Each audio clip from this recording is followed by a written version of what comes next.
received information back. So no need to record unless we actually have this session. So I'll prompt you. We'll give them a couple minutes. We are recording. Perfect. Great. Thank you.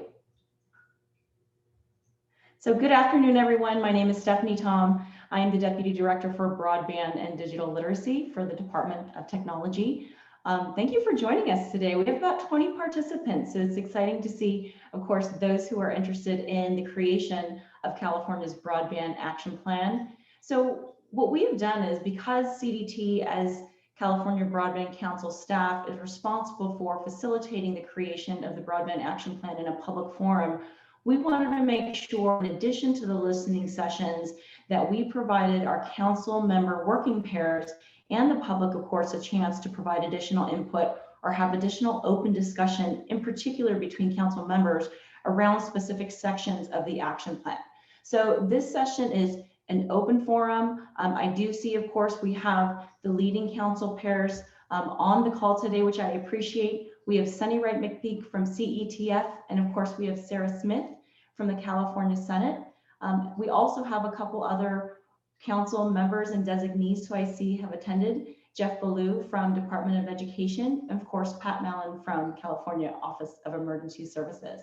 I also see a few other additional names that have joined us today from a variety of organizations in the community. But with that, again, this is a very informal session. There's no specific agenda here. It's really just to provide an opportunity for council members to further collaborate and for other public to chime in where needed. So with that, I want to open it up to either Sarah or Sunny if there are any particular questions that you have. I also see that Lori Pepper is on from CalSTA too. Nobody can hide when their name's on there. Of course, their slide, unless you have a picture of yourself, it might be a little bit different. But please, let's start the conversation. We have an hour for this topic, which is focused on the vision. The vision section of the Broadband Action Plan, frankly, had quite a bit of discussion. So I'm really glad to see the participation today in the council meeting that we had on Friday. So we can continue a little bit here for the next hour, and we'll go from there. Sunny, I see you're on if you want to start the conversation. I would like just to, again, thank you, Stephanie, and all the council members and those who have joined.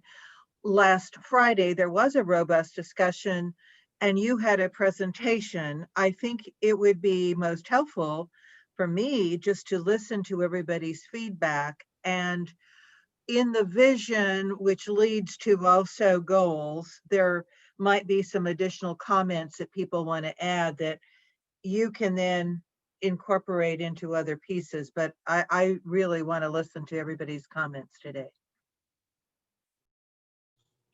Great, thank you. Sarah, as the other half of the working pair, any comments from you before we get started and just hear from those that have attended this session? No, I'm with Sunny on, I think it's probably best to kind of cede the floor for comments, because that way we can kind of get some more feedback on it. Okay. Great. And we have put the link to the most updated draft in the chat box if anybody would like access to it. Great. Thank you, Jules. So I won't start calling anyone out because this is a volunteer Zoom session, but please do chime in if you have anything specific, given the conversation that we did have last Friday at the California Broadband Council meeting. I know in public comment, the chat was very lively. And of course, when you are making public comments, you're only allowed 2 minutes at that time. So this is an opportunity to have more than 2 minutes. And for, of course, the council in particular to hear your feedback. So if you'd like to say something, feel free to come off mute and on camera if you would like to do so.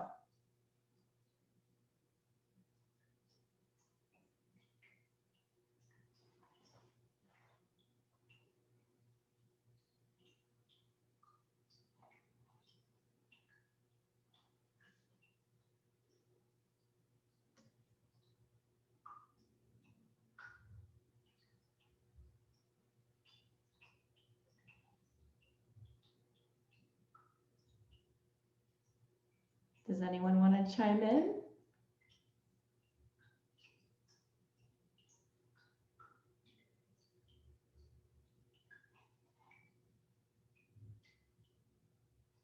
I see a note from David Griffith in the chat. David, you're welcome to chime in live via audio or leave it to chat. So Stephanie, this is an embarrassment of riches of all these minds collectively on the call, and we don't have anything yet. So I'm going to just ask for some feedback, because Jeff Ballou, who he and I are on adoptions, and we had an exchange of ideas. When I say get into, how to frame that with respect to quantified goals. And I'll even invite Sarah to comment from the legislative perspective as to whether or not it's helpful to have goals that are outcomes that we hold ourselves accountable for. We have one in law today that is at least 98% deployment by region by 2022. And most of us are talking about the need to get to ubiquitous broadband, which is entirely allowed in that statute, in that it says at least 98%, but assures that we get to at least 98% in each region, or that is the goal. In terms of a companion for people using the technology and adoption, Jeff and I were exchanging emails. This is not to suggest that Jeff agrees, but that something on the order of 90% adoption by 2022 and 95 by 2025. So, and we also at CTF look at any statistical divide, being whether it's 10 percentage points or more of a gap, where any demographic group or regional group is more than 10 percentage points out of the statewide average. That's a generally accepted definition statistically of a gap. And so I'm just interested if anybody has any other comments. And Sarah, whether or not it is helpful to put such goals into legislation. This is Sarah. I think you can put goals in legislation. Whether that's actionable within the statute is unclear. Our statute currently has a goal, and quite frankly, we're nowhere near meeting that goal. So I do have questions about, you can put it in a statute. Is it harmful? I don't think so, but is it something that you can actually, do anything with because it's in statute? That I don't know. I think it's good for there to be some sense of accountability to that end. The only thing I would add about percentages within each consortia group is that you might want to think about the degree to which, depending on which consortia group you're talking about, you're making progress on the unserved instead of just setting a total service amount, because you could still end up with a disproportionate number of people who've always been unserved remaining unserved, because there's 5% of the consortia area that's meeting the definition of unserved, and so you're always only going to make a certain amount of progress on the unserved. Maybe one way, if we still wanted to go back to the equity conversation, is to think about it, in terms of there's a total service percentage, so 98% within a consortia group, and then a certain amount of progress on disadvantaged communities, or a certain amount of progress on historically unserved groups in addition to that 98%, so that you get some kind of sense that we are making progress on a population that normally wouldn't get served.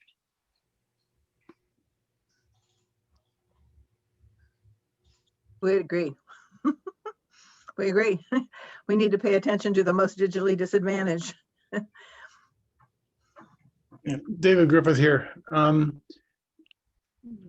I understand the importance of having goals when you want to get something done.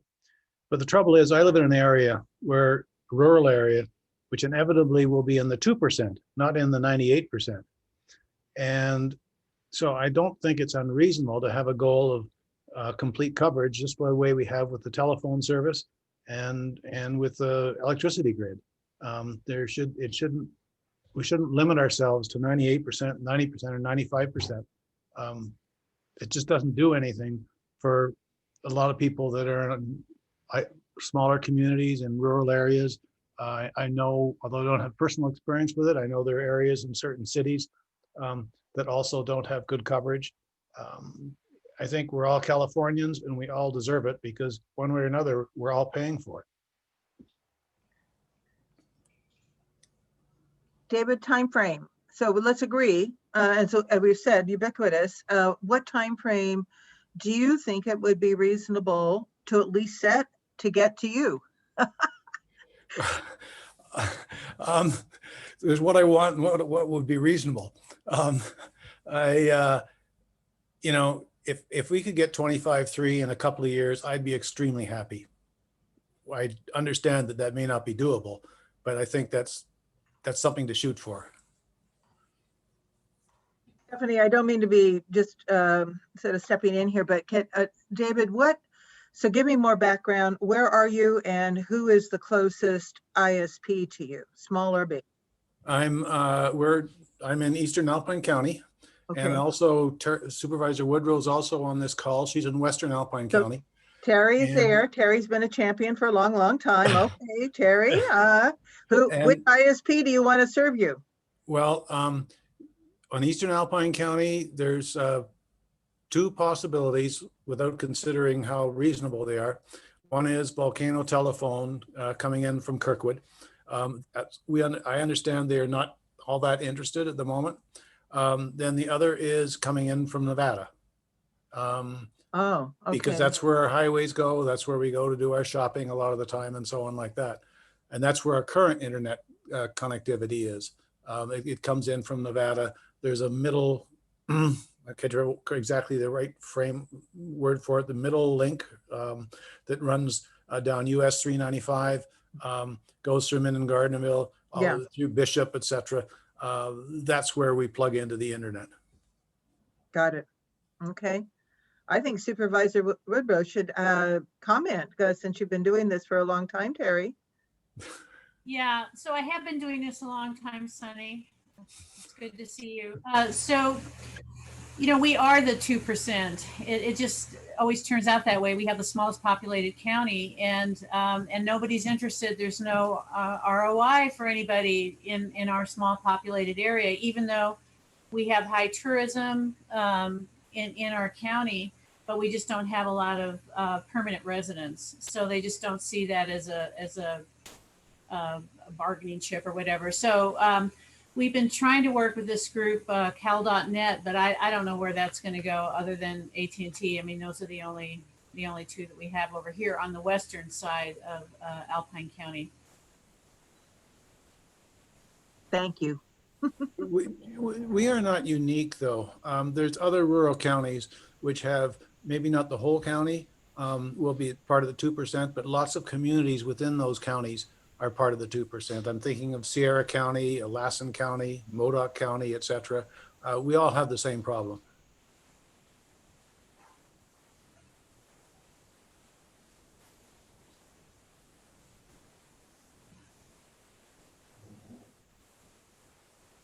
This is Sarah. I don't want to drag the conversation too far off of the question of the 2% of service goals. I did notice, however, that there was some conversation in the chat that was regarding reliability.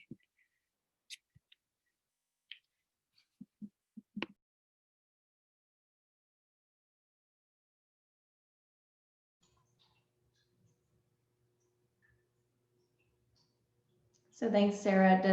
I did notice the chat as well.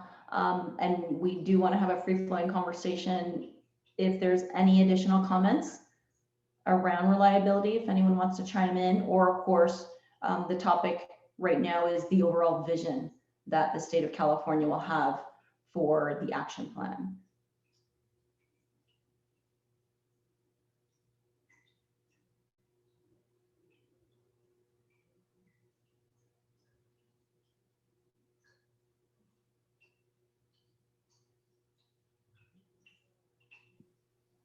So this is Sarah. If there's no one, maybe I can prompt some conversation, just because I actually do think this is an important area.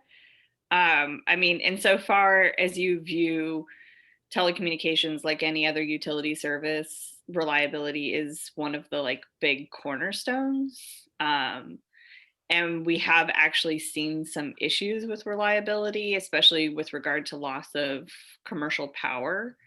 So there, you know, this is a thing that if you live in a really rural area in California, you do have to be prepared for, with getting internet service, especially if as you get internet service, you migrate your telephone service over to a VoIP-based connection. If you don't have backup power on your home and everywhere throughout the network, when you lose electric power, you will lose your internet service and you will lose your phone service. So this is a thing that as we talk about communities, you know, getting these communities that have always traditionally had copper connections migrated towards IP connections, this is going to be a thing that's going to take a lot of planning at the community level. Hi, Stephanie. This is Pat Mallon from OES. Hi. Hi. You know, in addressing the issue that was just raised regarding reliability, you know, one of the concerns that I raised in the last conversation was the need for these internet service providers to have some kind of a battery backup or emergency generation capability. What we've seen in the last go around with the PSPS events, public safety power shutoffs, we've noted a rather significant loss of internet service provided by the carriers, and not necessarily to the neighborhoods that are affected by the PSPS, but to neighborhoods that are not affected by the PSPS, but the internet service providers hubs are in the PSPS area. So we, you know, I mean, one item of note was a person who was an accountant who worked from home and had power at home, but their internet connection was down because the PSPS had taken their internet service provider offline. So, you know, as we've talked about with the 911 services, you know, the need for these internet service providers to recognize that they are actually part of, you know, the ability for people to communicate either via the internet, you know, for just data or for VoIP. I think that part of this action plan needs to be to encourage or to enforce a power resiliency by those internet service providers, because in the case of a fire, if you lose VoIP, then you have no 911, you have no you know, no alert and early warning you know, capabilities, because the connectivity is down.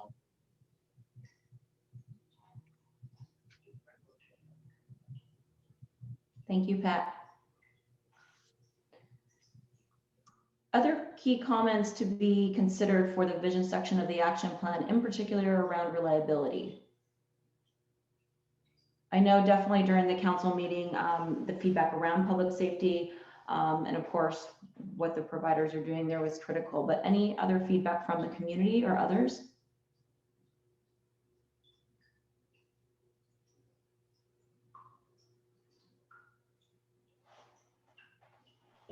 It's good to put that in. I mean, I think this has been a very good discussion. I mean, it needs to be a part of the action plan.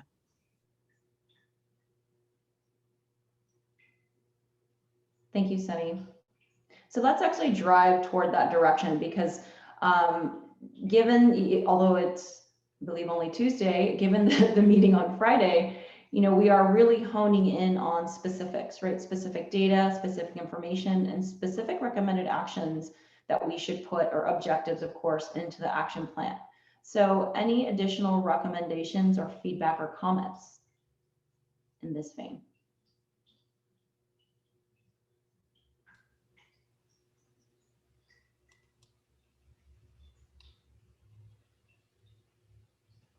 If there's any additional comments from council members or designees as well, please do chime in. I know there's only so many opportunities that we can all collectively work together. Hi, this is Wally Sembab with the South Bay Cities Council of Governments. Welcome. And I just wanted to share with you kind of, in terms of the vision, our context, which is we are a sub-region of 15 cities and about 1 million people. And there's service everywhere, but there's real reliability and affordability issues. We're about 20% low-income disadvantaged communities, and whereas they have access to the network, it's basically a lousy service that's overpriced. So we created basically a backbone ring network for the cities that gives us the opportunity to extend into these into these various disadvantaged communities and provide reliable, not direct service to the home, because it's a very expensive proposition, as you're all finding out. Part of the reason is if you're rural, it costs so much to get to you, and that's the case, I think, in really in every service, whether it's like in transportation. It's that final mile for public transit is really very difficult. So and I've tested this idea before of having basically a center that brings in that network into the neighborhood within walking distance. And it was wildly successful, did it back in the 90s. And I hope in the level of the vision, it's something that could be considered, is it's a complement to working hard on that final mile and getting everybody connected, but it also provides shared service to everyone very quickly at a reasonably lower cost. And we were fooling around trying to figure out what's a good metaphor for this, and I don't know if this is a good metaphor or not, but 25 and 3 is a pretty poor level of service when we're talking about at least 100 for everybody who comes into this facility. And we're talking about maybe bringing in 10 to 100 gig into that facility off the network that we have now today, the one that's serving the cities.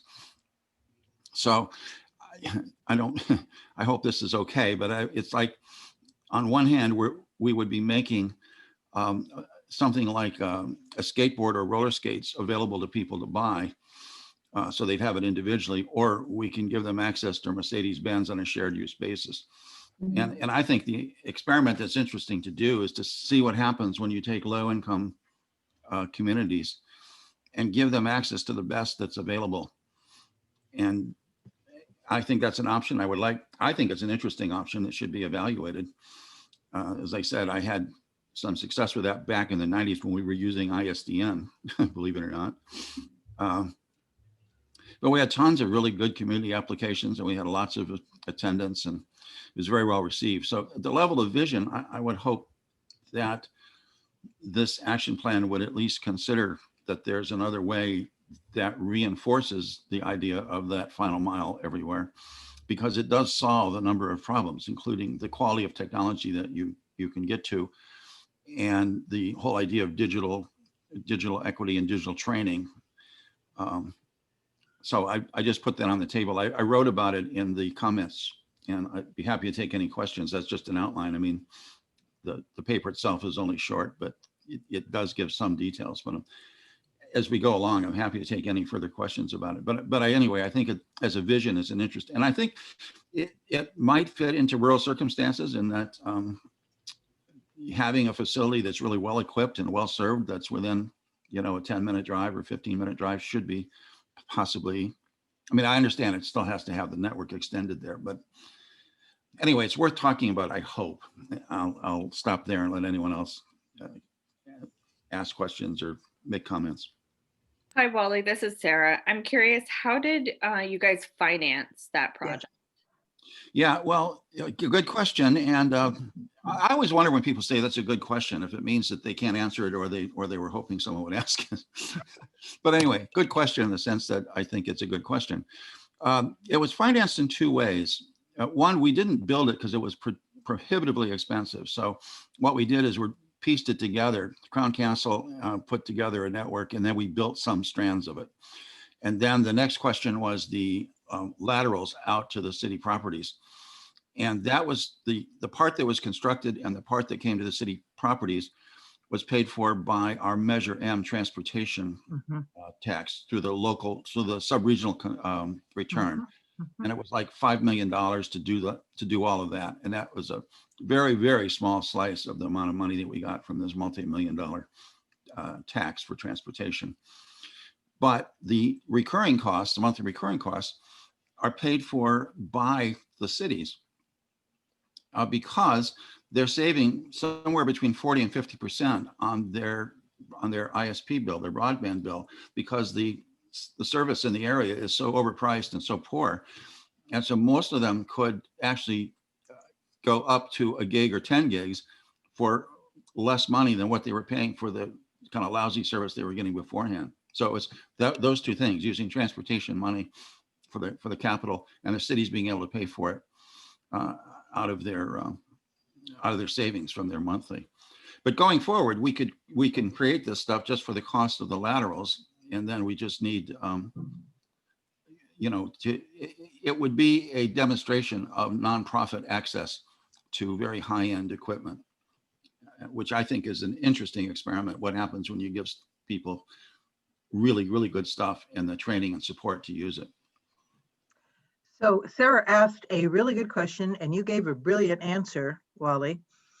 And the concept of being able to recognize broadband as a green strategy to enhance mobility out of transportation dollars. I'm now stating that to lobby Lori, but it is really a good notion and should be at least flagged, I think, Stephanie, in the action plan. But also then, Wally, you've done it. Are low-income households accessing that? Do you have utilization data now? Well, as I say, we did this back in 95 in Compton, California, which was okay. And yeah, we had really good participation from the community. In fact, we instituted a modest membership fee for like $5 or something because we wanted data on who was coming to the facility. And we had representation from like 100 zip codes in Los Angeles County. I mean, people were coming from all over to this thing. Now, in fairness, it was, I did it originally as a way to reinforce transit-oriented development, because we were at a transit center, Martin Luther King Transit Center, adjacent to the Blue Line stop on the Compton stop on the Blue Line. So we had people who could walk to it. We had people who could drive to it. We had people who could take the bus. It was a bus. It was cross-platform, so you could get bus and train in there. And so we had, I mean, there were a lot of success stories. We had one guy who lived in MacArthur Park who took the train, the red line to the blue line, who used our little telework center and access to the technology and so forth, and created a business for himself, and ended up moving, using the facility for what he could do, and then moved and create a business around MacArthur Park where he lived. And the last time we knew, he had 2 employees. So I think there's some real success stories here if we would take this route. Again, who knows, the future, as we all know, is pretty slippery. But I think it's an idea that has been tested, proof of concept. And I think it's really worth doing it at a bigger scale to see what we get. So have you provided that input to SCAG from the South Bay cities to build into the mobility plan they have, and also their conversation around broadband for the region? Well, I can talk all I want, but if no one's listening, then that doesn't have much effect. I think that the doctrine in regional planning is really to base, they're just waking up to broadband, I would say, at SCAG this year. And I think maybe Kome Ajize joining them has really helped. Well, that's right. They are, though. They are waking up, though. Yeah, they are waking up. But we've been at this for almost, well, the Blue Line Televillage was, what, 25 years ago? Yep. And we've been talking about this since the early 00s, like 2010 anyway. And I don't know, the problem, I think, is that we're not transit served in the South Bay. We have really lousy bus service, basically, and almost no rail service. And the whole regional strategy is based on transit-oriented development and transit, and that doesn't work in the South Bay. And so we tend to not get a great audience because we're not with the program that the region is promoting, and frankly, so does the state government. If you look at the HCD and the sustainable housing approach, it's all about high density of transit stops, and that just can't be done in our subregion. It's already dense, and the service and the transit service is lousy, and there isn't a single citizen who would say, oh yeah, I believe in transit being able to take care of all this extra density. So we kind of, I would say, maybe are a black sheep in the SCAG region, although I enjoy great relationships with Comey and Sarah and other, the executives down there, but we don't make it. Also, I think, Sonny, you have to look at the fact that there's been millions of dollars spent on models that they use in the regional forecast, and something that is innovative and doesn't fit the categories in the model, it doesn't stand a big chance of getting adopted or addressed or discussed even. So I'm going to make only one more comment, Wally, and for the benefit of the group. Yes, those models are pretty crude mode splits, and but there is a 19% GHG reduction assignment to SCAG. And what happened in April after shelter in place is that finally everybody could see what was going on. And I said, because we're doing a grant, Caltrans grant with SCAG to quantify the potential to reduce VMTs and GHGs from broadband. So I said, go take a picture of the 405, the 710, and the 10, and that is our study. And now broadband as a green strategy is the whole hope. And there is a new conversation, Steve Montel, with all the elected leadership of SCAG is engaged in this. And so while there's no reward for being a visionary and ahead of your time, Wally, there may come maybe we're at the point where the crisis has caught up to your vision. And I do think that your specific experience would be welcomed by SCAG, and I'm going to mention it personally to Steve and to Comey. So I would hope that South Bay cities would weigh in, and that we recognize this sort of in the action plan, or at least in the notes here. Thank you, Sonny. I appreciate that, and I would add on a personal note, they better hurry up because I'm old. Not that old, my dear. So just hang in there, hang in there. Yeah. But okay, anyway, yes, well, we can go back and do it. And as I say, I really appreciate what SCAG has, it's like, what's the term these days, woke. They're really paying attention to this. But I think the design that I've done, and I did a couple of other designs that weren't built for this, is that there's a dual purpose to it. One is the idea of access to destinations through virtual presence. And I think people who don't work in this industry don't totally grasp the idea of the value of virtual presence, but telework and distance education and telehealth and telemedicine, these are all a virtual presence issue or a reality. And I think the COVID has certainly opened up everybody's eyes. Not that these things have been problem free. Certainly distance education has been a bigger problem than telework. Right.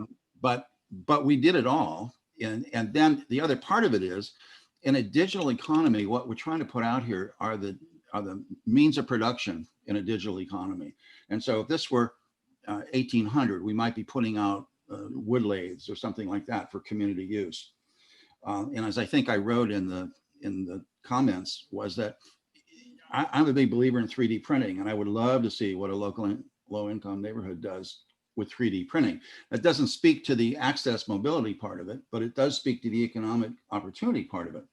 And I observed that everybody from Jay Leno to some 9-year-old kid printed 3D printed personal protection equipment in the early stages of the COVID.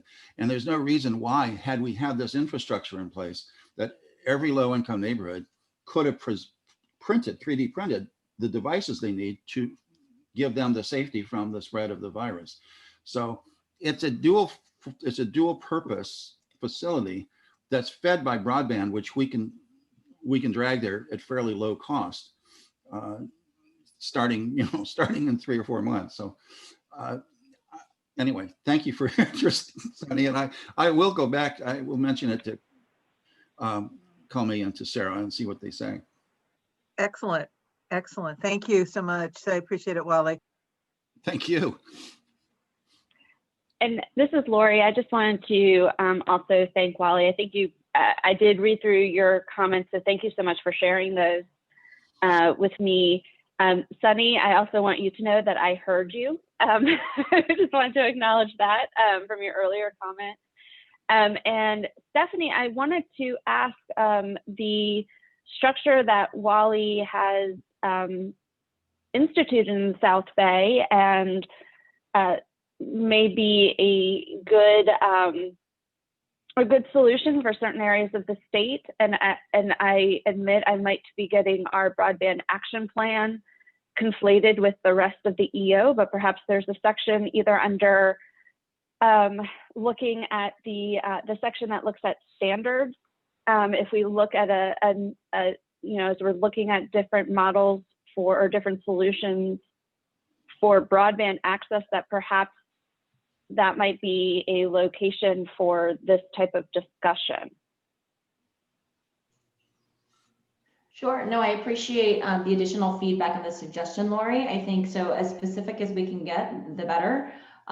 For those on this call, and of course, those who attended on Friday, we are aiming for about an 80% completion of the draft. So understand that we're looking at a specific section for, of course, Wally's feedback, and we're happy to take a look at that further.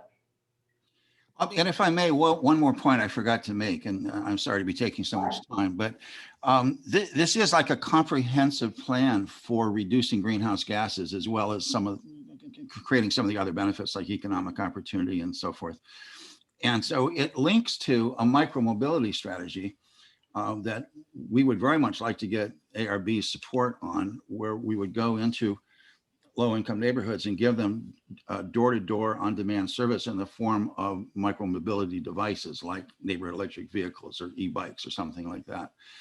Because if our research shows that the 70% of the trips in the South Bay are 3 miles or less, and 90% are 10 miles or less, and all of that is within the range of what we generally consider micromobility, which is zero emission mobility.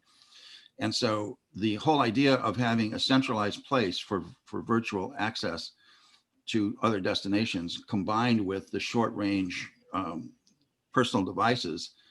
So in other words, it's shared communication, but it's personal mobility to get to this center or these centers. And then it reinforces a bigger land use plan, which is if I put that center somewhere that needs to be revitalized, what I've got is that center the communication center will drive traffic to it, will attract people, which will then have a spillover effect to anything that we put next door to it. And Marlon Burnett, who I'm sure many of you know, is an expert in the land use transportation interaction. He was our research scientist, and he ended up writing a seminal paper that was published, refereed, and all that kind of stuff, where he said the key to walking, so this connects to active transportation, is having many destinations per acre. And so what we're talking about is using this facility as a catalyst to redevelopment of the immediate area in which there would be other destinations physically there, all of them taking up small footprints, which, by the way, as it turns out, if the Proposition 13 protections are taken off of commercial property, you'll find many businesses interested in buying less real estate, which means they can also use our broadband network to conduct their business, kind of be a hybrid, and shrink their footprint, get more of them in, which would make the whole thing a land use mobility strategy, connecting to the micromobility, connecting to the digital literacy and access to high bandwidth stuff. So thank you. Sorry. Thank you. No, I love the additional points. Actually, it's critical, and I saw a thumbs up from Sunny as well. So definitely piqued my interest for the additional information that you're sharing, Wally. So I appreciate it. All right, so we'd love to hear from others that are on this call, of course, regarding the vision section of the action plan. I know I'm kind of keeping it broad, but of course we've had detailed discussion or some detailed discussion around reliability and some key themes. Since we have just about 15 minutes left for this session, additional feedback from others who decided to join today.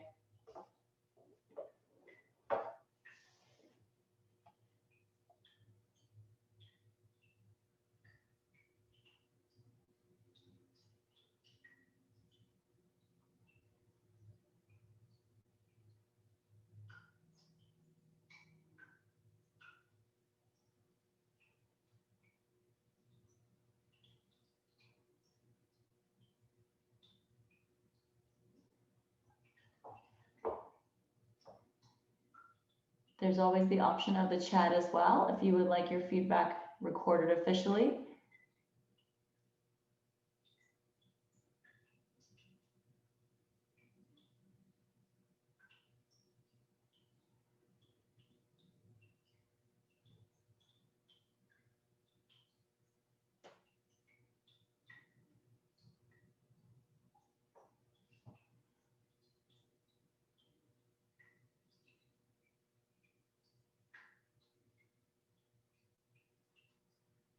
Okay, given the silence, I'm actually going to inquire with Sarah or Sunny, any additional questions from the group around the vision section?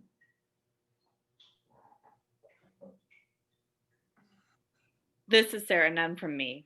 Okay, I don't either. okay.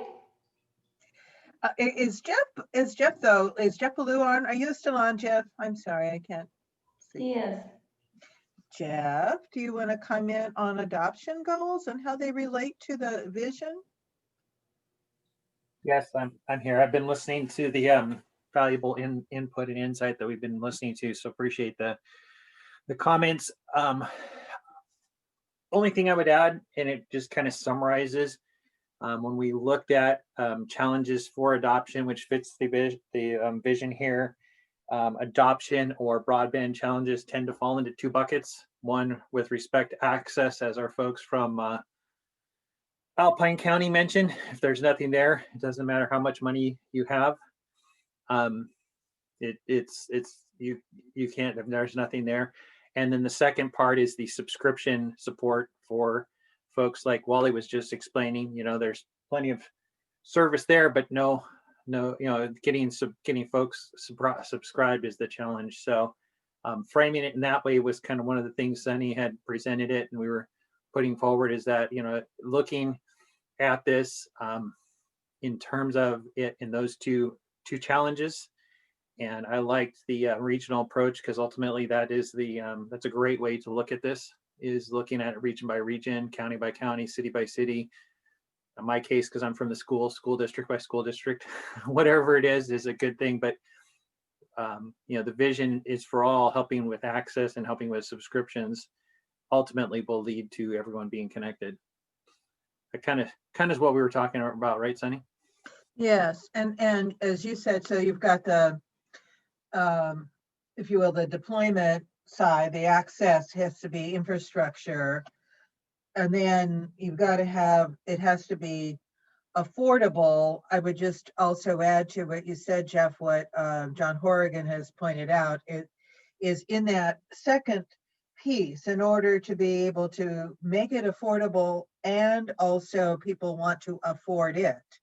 There is a price point for the service and for a device, because until Google gives us a chip that we either hold in the air or stick in the socket, we do need a device, because it's not just going to come into our bodies automatically. And the relevance is really important. That is, people, we need to know if we're going to, why we would prioritize it, how is it going to help our lives. And then there has to be the digital literacy. You have to know how to use it. And so what I was hearing Wally say as almost a gateway technology, a gateway hub, was access to technology that helps people learn how. We do think it makes a huge amount of difference if it's at their home, obviously, too. And that's essential in a shelter-in-place order. But yeah, okay. I think I just wanted to make sure we heard from you on Jeff in terms of the vision for the plan. No, absolutely. You know, and it is hard, you know, if you put a percent on it and you go, okay, 90%, 98%, you know, who wants to be like the guys, you have the colleagues up in Alpine, who wants to be in the 2%, you know?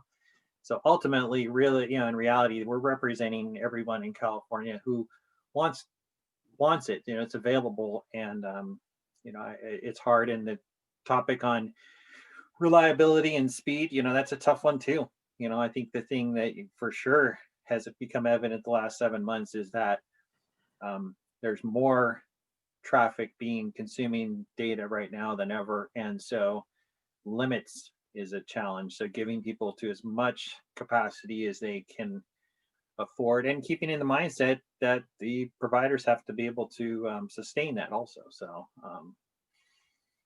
there's, it's that fine balance of giving folk, giving us what we need to be able to do our jobs, whether it's whether our job or school or talking to our doctor, which honestly to me is probably the most frightening thing. It's good to work here. Yeah, I need to work, but if I can't do my doctor right now, that's pretty tricky. So telemedicine is different, is very, very important. Right. If I could, I'll share something that was sort of an astounding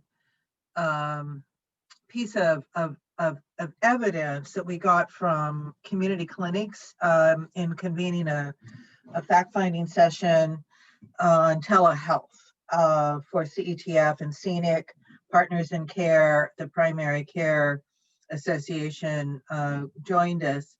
And we heard from community clinics where they have a 30% no-show of folks for what they call behavioral issues, which are also mental health issues. When they went to a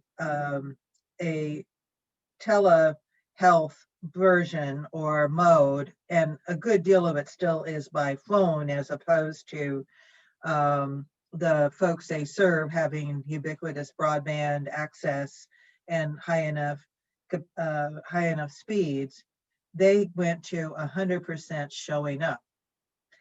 An unbelievable shift in practice or behavior, if you will, and that argues for what I think we're saying in the vision is qualitatively all Californians.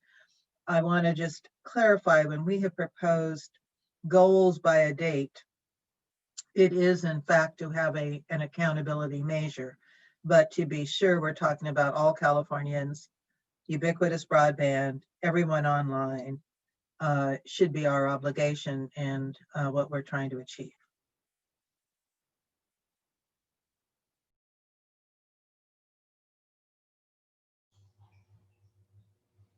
Thank you, Jeff. Thank you, Sunny.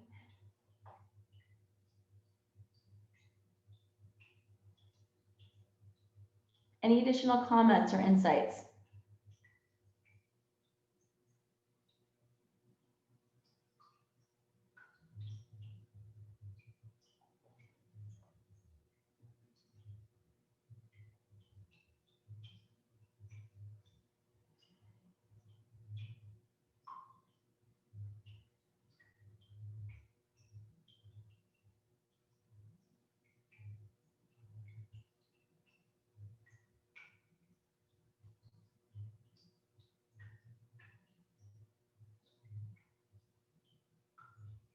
Okay.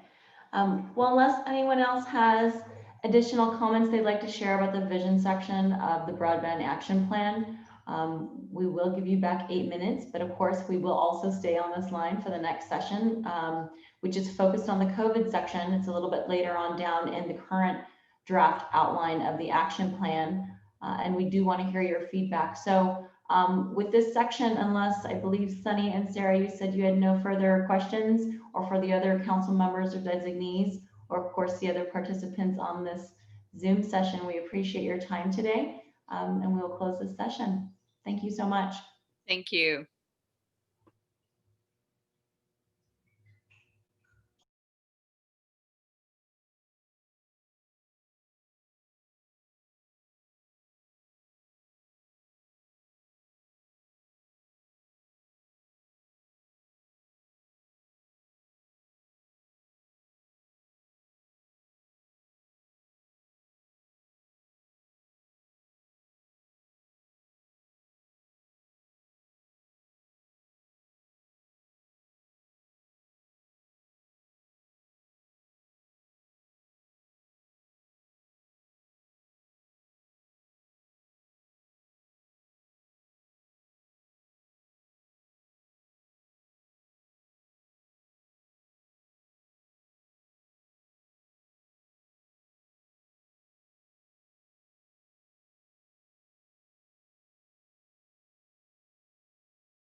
Okay, good afternoon. It's 2 o'clock. I see that many of the people have stayed on from the first session because inquiring minds want to know, but we appreciate your time and attention today. We are launching into the second section or session for the day around this open forum working session focused on the COVID section of the Broadband Action Plan. And so with that, I do see, Pat, thank you for staying on from Cal OES. I have not seen Arturo from CDFA, but we do want to have this very casual and informal session for any of those that would like to make comment around COVID, or in particular, it's actually now a little bit further on down in the action plan draft outline, especially a specific session around, section around how the current state has been impacted by 2020. And so we've relabeled a little bit, but any comments, questions? Pat, I can turn over to you. All right, well, as you know, in the absence of Arturo, I'll try to wing it. You know, our big concern and recognition was, you know, almost anecdotal that the COVID impact has had on schools and the students' ability to learn and the need for connectivity. Also, there's been a I think clearly, you know, industry has experienced an exponential increase in use of residential broadband connections, and people have teleworked. I'm fortunate that I'm one of those that, you know, teleworks for about a third of my time. So we were waiting for some information from the California Department of Education, and I don't believe I've seen anything on that. So save those concerns. I think the biggest issue is the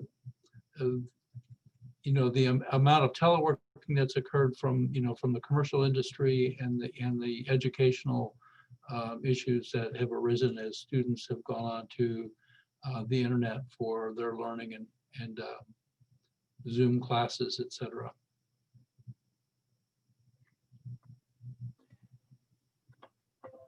Hey, Patrick, this is Jeff from CDE. Wondering about the info that you needed from education. Want to make sure we can get what is needed for this section. I want to be able to do that, and I don't want to speak out of turn without having the actual numbers. What were you guys looking at trying to include? What sort of information were you looking at including? Well, I think the you know, the big focus was on you know, particularly for those underserved communities, what's the impact been? What has Department of Education heard from the school districts and the classrooms and the teachers regarding their ability to reach out to their students through you know, through the internet and through you know, online classes? What challenges have they faced, and what have they done to overcome it? What workarounds have they been able to come up with? You know, I've seen hotspots, you know, being installed on buses so that, you know, they can pull into a parking lot and people, you know, students can access the internet from the school buses. I've seen where, you know, photographs of in the media where, you know, students have sat on the ground outside, you know, some restaurants as they've accessed the internet for their online classes. So those are the kind of anecdotal and real life cases, not just anecdotal, but real life cases of you know, that really the need to underscore the deployment of broadband into the more rural areas, as well as providing you know, devices for, you know, some of the underserved students to be able to access the internet in some fashion with the device. Okay. So looking mainly at underserved areas or the whole state, do you think? No, I think as the story of the state, right? I mean, the underserved areas clearly because there is no broadband in those areas, but then you know, there's also a lot of students, particularly in the poor communities, that, you know, cannot afford, you know, internet service at home. That's just a luxury, or a device that works at home. You know, it's kind of hard to go to a class on a cell phone, even if you do have broadband connectivity. You know, and so how are they participating in the classes when either they don't have devices, or if they do have a device, they can't make a connection?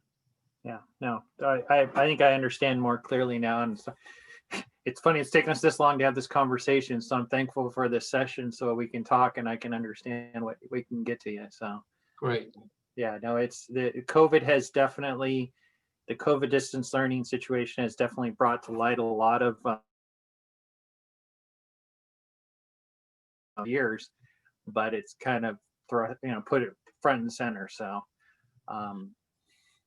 in addition to telemedicine and all the other parts of our lives that are impacted by it. So I'll do what I can to get as much information, and we can go back and forth via email or something on that. That'd be great. Okay, Jeff, thank you. Yeah, I think clearly, as you said, you know, the advances in telemedicine. I think I've had 2 doctor's appointments, and I saw them both on the screen,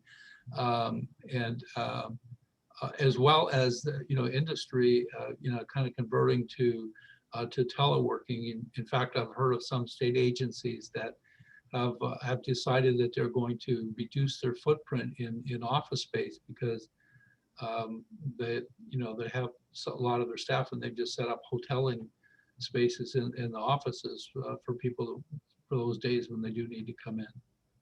I also think that would be great too, Jeff, because the amount of work, frankly, that the Department of Education has done since emergency response efforts, the data that you guys have, I think we absolutely need to showcase that because of the focus on distance learning. But just as Pat said, there are other areas that have been impacted, but I know that the data that you guys have and have been reporting on can be really helpful to show how much work was done and how much more work still needs to be done as a result of the pandemics. So that would be great. And I see David is on and would like to comment as well. Thank you, Stephanie. Jeff brought up education, and distance learning is a substitute for going to school. I think we all know that some homes are okay for distance learning. The parents are perfectly capable of homeschooling if necessary. They get the support, that the kids get the support that they need. But other homes have problems. They lack sufficient broadband capacity. The homes are not ideal sometimes. You've got a lot of kids and some families, they're squabbling. Parents may be arguing, the TV's blaring. It's not an ideal place to learn. And those are the kids that need the most help. The ones in families that are functioning well and the parents are supportive of education, they'll be okay. But the other ones, the kids that don't have an ideal home environment, it's really going to be tough on them, this distance learning. I don't think there's a cure for it, except finding ways to get them safely back in school. But I don't want distance learning to be held up as an ideal solution. Thank you.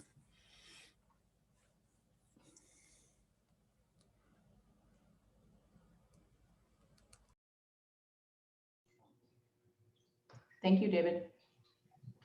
I see the chat from Bernie regarding about how Americans work, basically telework, distance learning, telehealth.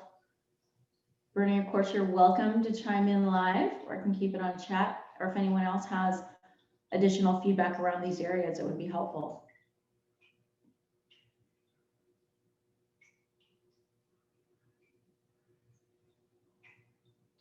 Well, this is Pat again. I do definitely, you know, appreciate David's points about, you know, the distance learning clearly not being, you know, the best path forward as far as, you know, education of the children. I mean, I think the interaction, you know, between the kids, you know, and how to get along in life and how to get along in work is extremely important. And as he very eloquently pointed out, you know, some of the home situations is not the best atmosphere for, you know, for learning. So I certainly wouldn't agree with him that I would not want to put up the broadband as the path forward for, you know, our educational endeavors. I think telehealth, telemedicine, and perhaps some of the telework, can be employed. Although there's clearly some challenges there. I mean, with here at Public Safety Communications, we've encouraged a lot of our staff that can telework that they do, and we found our managers and our supervisors having to kind of learn some new skills of holding frequent meetings so that there is that exchange of ideas and exchange of technology, to move our projects forward. So it is COVID has certainly been, an eye-opening experience, showing some capabilities that we really had to investigate it before. But as was said by David, I think that to say broadband for the educational purposes is the way to go is not correct. Agreed. Thanks for that, Pat. And given that I have, of course, 2 teenagers myself, I mean, this is not something we're looking at as a long-term solution. However, it goes back. We do need to make sure that there's equity, and which is, of course, why we're talking about what we are today and why we're establishing the plan and the best path forward to make sure there is equity, in particular in broadband. I see Wally is on camera again. Wally, do you have additional comments? And of course, for anyone else, please add to the chat. Yeah, in the vision session, I laid out a vision having to do with a neighborhood network access center, and I just wanted to speak to that versus the COVID and distance education and telehealth and so forth. I'm certainly not a professional educator, but I would say that it depends on how it's done. And what we've seen with distance education so far is that it wasn't particularly well done for all the reasons that you all articulated. But the idea of using a neighborhood network access center is the big picture is to start building neighborhoods as places where people stay and where they do business and a resource. And so the vision that we had was that in collaboration with local school districts, we could become an adjunct classroom, if you want, by running the same kind of Wi-Fi outside hotspot around it to complement what's going on at schools, and even give the opportunity for a mentor, which I understand from what I've seen is what makes a difference for some kids, is having someone there, even if it's not their normal teacher. But we're talking about a center within walking distance that's got maybe 5,000, 7,000 households around it. And so I think the idea of the delivery of the service in terms of collaborating with the schools and having hotspots and so forth, that's one thing. But I think another sort of way of looking at this is that the rule was home quarantine.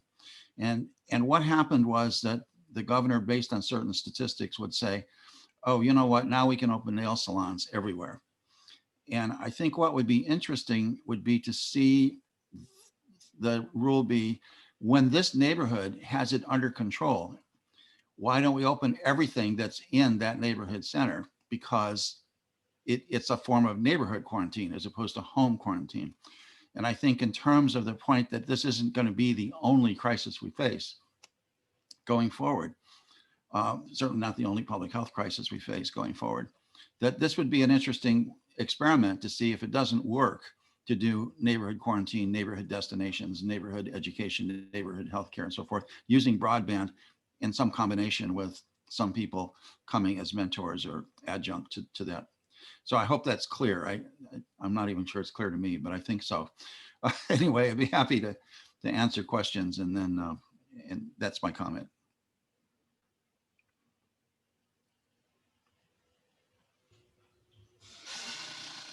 Great, thank you.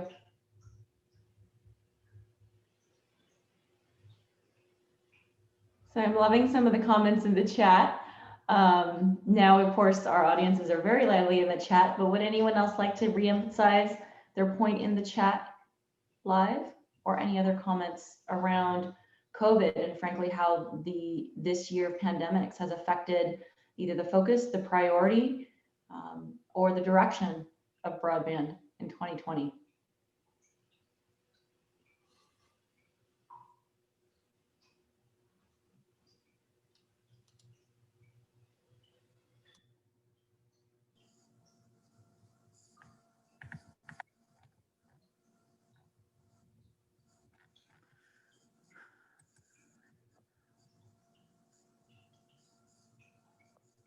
Thank you to Catherine. Thank you to Bernie for your additional comments. I see also there was a comment from Michael around telework. And yes, Department of Technology is continuing to think about the best path forward and solution around telework.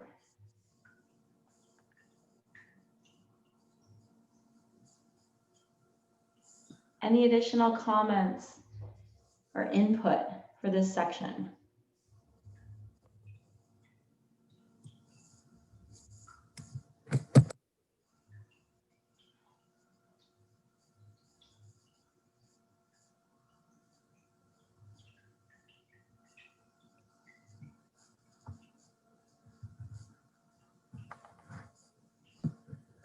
I think this is Pat again. I think the one comment regarding employers reimbursing for for internet services as they telework. At least here within OES, we permitted this staff to telework. We've encouraged them to telework, but we have not ordered them to telework.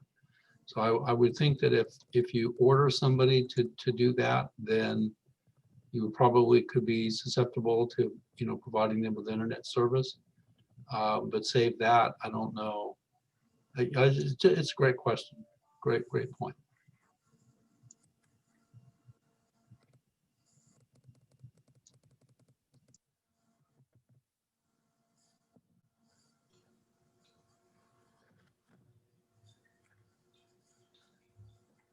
Any other questions or comments or notes in the chat section?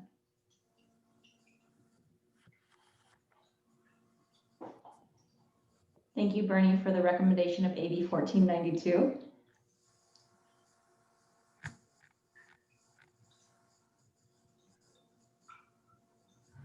So once again, these sessions are optional. We definitely appreciate everybody's time to provide input and to join. We've heard, of course, specifically from David and from Wally and from Bernie and Catherine, of course, in the chat.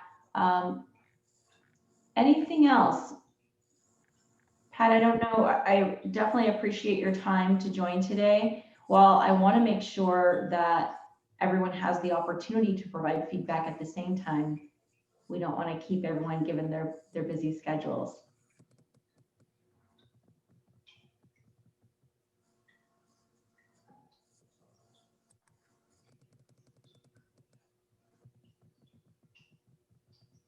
We do have this session till about 3 p.m. and we'll be on the line for the other two sections. But for the COVID section, Pat, unless you had any other questions that possibly the audience can either chime in on or provide comment, we can close out this session. Thank you, Stephanie, and thanks to all of you that participated both verbally as well as in comment. Thank you so much to everyone who participated. We are recording this session and we are recording, of course, the chat as well. So know that when you provide comments in the chat, that will be considered as well. Thank you. This will close the session.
Stephanie is just wrapping something up and will be ready to join in a second.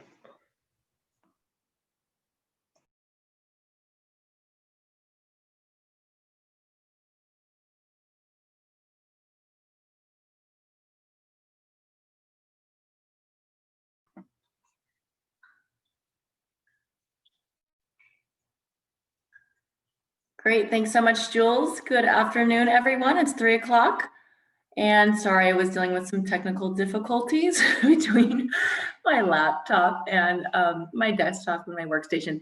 I'm glad to see those that have stayed on. We've had 2 sessions already for our open forum working sessions. We are launching into the 3rd, and we are just about to get started with the 3rd session.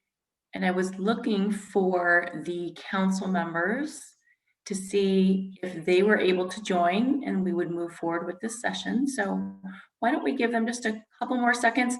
Just for everyone on the call, thanks to Jules for jumping in, and thank you, of course, for the slide as well. These are open forum working sessions that are optional. So we wanted to make sure that there was additional time for feedback and comments to the council working pairs and to the council in general, so that the council could further collaborate as well. So we'll just give it a couple, maybe 1 more minute, and see if we move forward with the session.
Okay, well, we'll get started and see who wants to dive in. This section is around the current state, of course, of California in regards to broadband access and adoption. This section is actually led by a representative from the California State Assembly, Dr. Williams as a designee, and the California State Library and Neville Bonilla. With that, while they are not on, I don't believe that they're on at this time. Of course, we've been in close communications with them. I do see a couple other members of the council currently on. I know Jeff Baluk still remains on. Thank you so much, Jeff, from Department of Education. And I do see Elizabeth from Caltrans as well. But with that, I would like to ask anyone if they do have any comments or input for this section that we should be able to hear and listen to, or if you want to make any comments in the chat, please feel free to do so.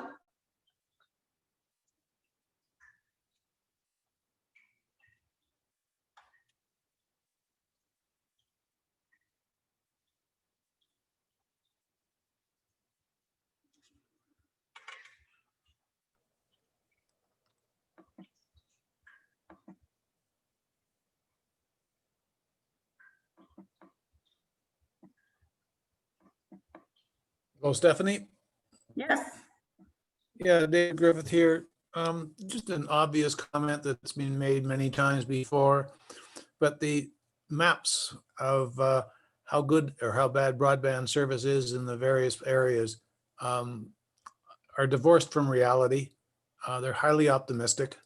It's not just where us that have had that problem and noticed it, but I think I've heard that complaints from various people around the country. And I've been feeding this. This would also include the CalSpeed, which the CPUC has been doing. We've had people punching in or using the CalSpeed app for a long time, and what the CPUC says is our speed hasn't changed despite all of our use of CalSpeed, which supposedly is helping them get a more accurate map. Thank you, David. Agree. You know, there's been some feedback that I would share on we have, of course, in addition to these open forum working sessions, we are having listening sessions with some key target audiences, one of those being local government. And of course, a specific recommendation from the local government, of course, is to be able to use the feedback from leveraging CalSpeed, to be able to have even discussions around crowdsourcing and being able to more accurately propose specific feedback on ground, of course, to basically fuel the mapping and the data that we are going to actually be measuring and really looking at where we want to expand broadband to. So I appreciate your comments. Thank you.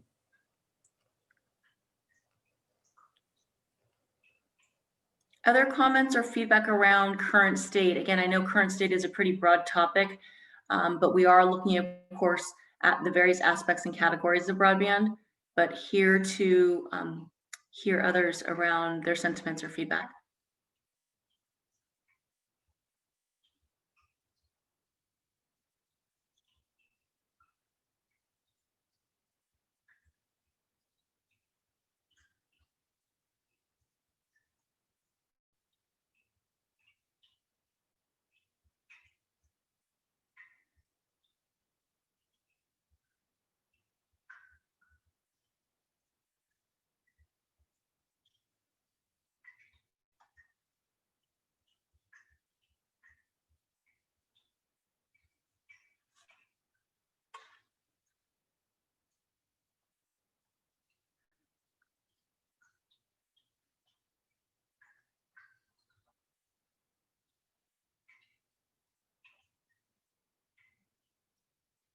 Okay, since we don't have the representatives for this section, again, these were optional open forums.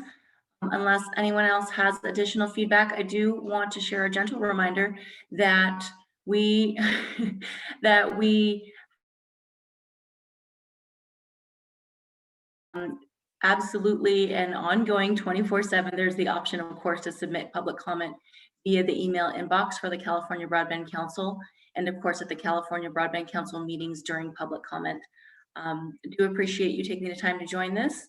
We will close this session and then we'll move on to the next session, which is the last for today at 4 o'clock.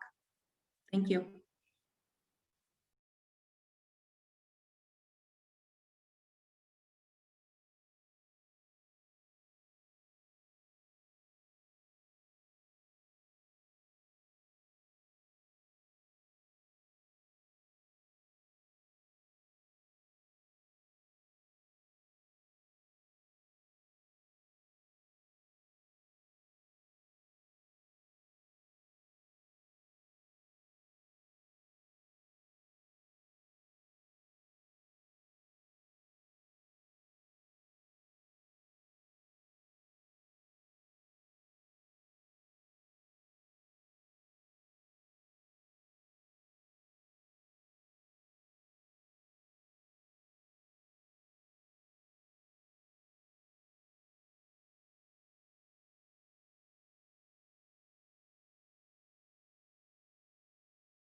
Good afternoon. Stephanie Tom has been pulled away, so I'll be facilitating the final session of today, which is how we can achieve our vision. First of all, thank you for those who have stayed on the call this long, and also welcome to those who are just joining. So when looking at how we can achieve our vision, basically what the council is looking at as, are there any specific milestones or baselines that people would like to see between now and the next 5 years?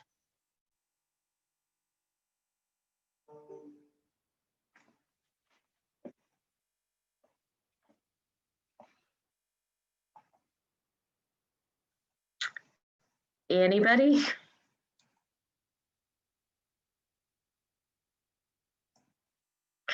We'll give it a couple more minutes.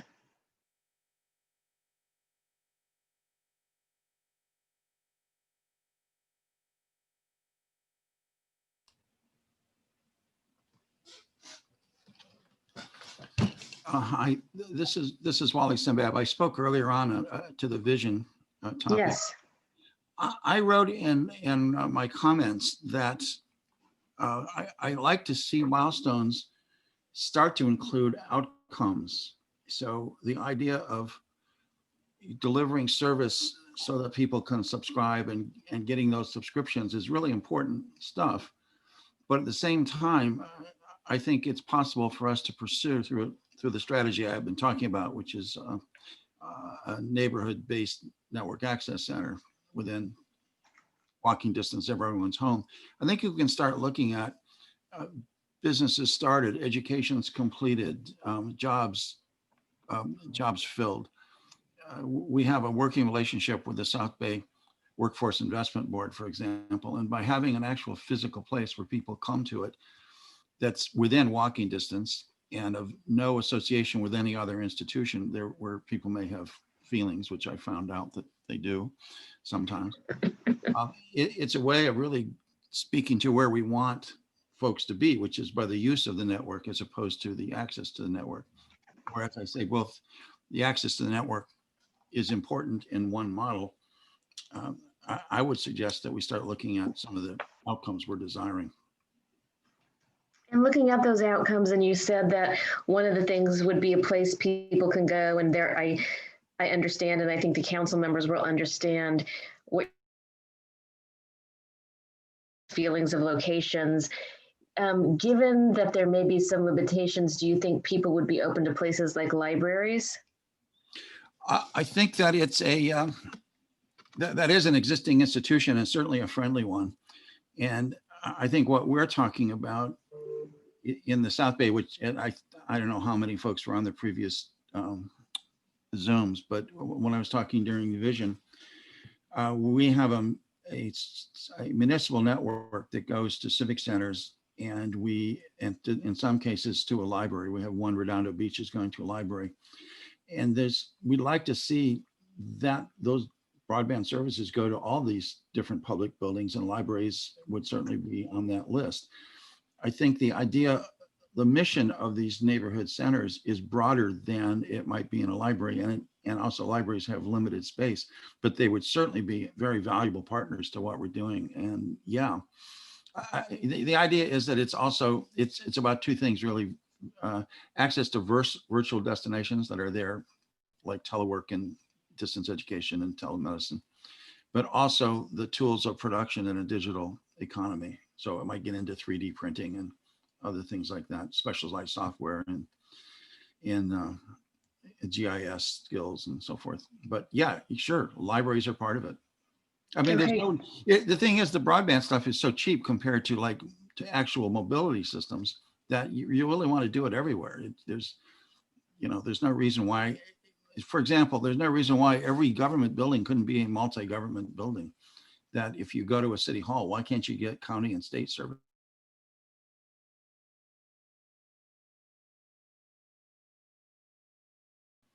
Thank you for that. That's helpful. Does anybody want to build on what Wally has just discussed, or does anybody have another comment? David Griffith here. I'd like to follow up on that. So we kind of do what Wally's talking about, based on our libraries and also government buildings through Wi-Fi. Our libraries, when they are closed, they have 24/7 broadband access. Quite often you'll find, unfortunately, people working in their cars, sitting out in the lawn. But it's the sort of thing that can help people that use the internet occasionally. But for somebody that is trying to run a business or is trying to take an online course, it's not great. I mean, it could be raining or snowing, and they've got an assignment that they have to finish. So it's a stopgap. It's certainly better than nothing. But really, what in terms of fixed sort of targets, for what I'd like to see is that there's 25 down, 3 up everywhere in California in 2 years. And in 5 years, we have 100, 100 symmetric, because that's what businesses really like. And for us, and for a lot of people, it's not only an educational issue, it's also an economic development issue. And we need those symmetrical speeds in order to attract businesses. Yes, and the council is viewing it also as an equity issue. Yes, that too. Yeah, absolutely. I know on Friday's call, I can't remember her full name, the Commissioner Aceves, Guzman Aceves. Guzman Aceves, mentioned several times making sure there was an obligation to serve everybody. I think that's I think that's critical. Where the money's going to come from, I'm not so sure, but yes, that to me is part of the vision, is that everybody in California who wants it will have good internet, good broadband access. Thank you. I saw that somebody else was, I think they were beginning to speak up. I don't know who that person is. I know the what it says on the screen is DELHE, and I'm not pronouncing it because I don't want to mispronounce it. Not sure if you wanted to say something or if that was an accidental unmute. I think we're going to take silence as an accidental unmute. Is there anything else specifically with what Wally and David were saying, or any other additions to how we can achieve our vision? Well, I'd like to comment on David. I think that's a really good point. And I think there are certain places that are just hard to reach, whether you're building the network or whether you're trying to get to a network access center. So it maybe suggests that there are different goals for different contexts, which I haven't heard really discussed, but the kind of thing I'm talking about would lead to real outcomes. But I get that just getting access in a more rural area. So I mean, maybe the idea is to take a look at context specific goals. I don't know, just a thought. No, that's really helpful. The purpose of having these sessions is there were two purposes. One was if the writers needed to collaborate with more than one member, so we were being transparent and also adhering to public meeting laws. And the other was to make sure that working through the plan, that we have the type of expertise and ideas that you on this call are providing to us. So it's very helpful. For both, I know Wally and David gave very specific examples, and if anybody else gives specific examples, would you be okay if we reached out to you to follow up if we had questions? Absolutely, go ahead. Okay. And is there anybody else who wants to say anything about achieving our vision? And also, just as a reminder, this week, today and tomorrow afternoon, this is the first round we're having of these. And then the second and final round will be next Tuesday and Wednesday. And also on Thursday, there are 3 listening sessions, the 3 being community, local governments, and providers. everybody is welcome to participate in whatever they want. And also people can submit written public comment to the California Broadband Council via email. So if you get off this call and think about something, or if you want to send more detailed information, it is welcome. And the council members are very excited about the robust participation that we have had on the plan.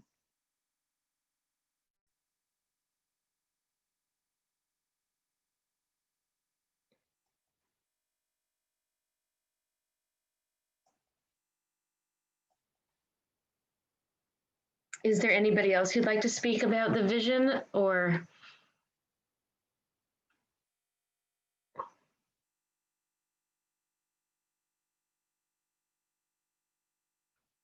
I see Jerry Winkler, who is one of our designees, has joined. And just to get you up to speed, right now we're talking about how we can achieve our vision.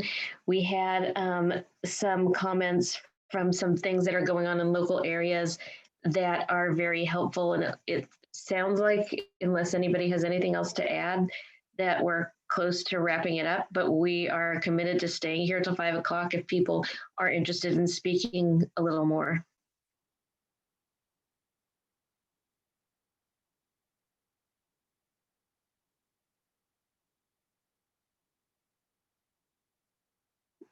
Does the silence mean that everybody, can we get like a thumbs up or a yes or a no or something that people are good for the day?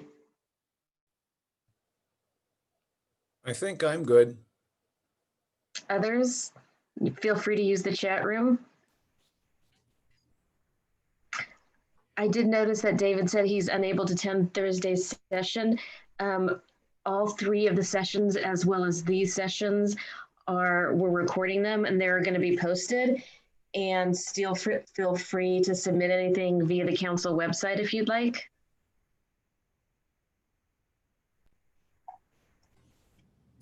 And for anyone who wasn't aware, there's an action plan page of the council website, and it has the plan as it was updated at Friday's Broadband Council meeting there. And it also has all the videos from the broadband meetings that deal with the development of the action plan, as well as the previous listening sessions. And these meetings will go up there as well.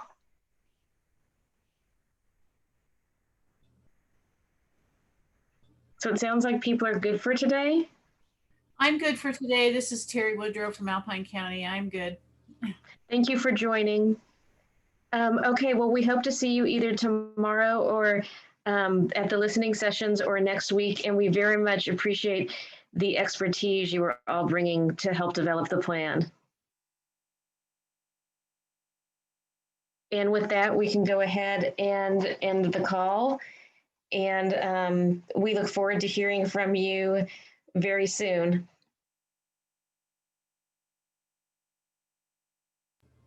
Thank you. Thank you. Have a good afternoon. You too.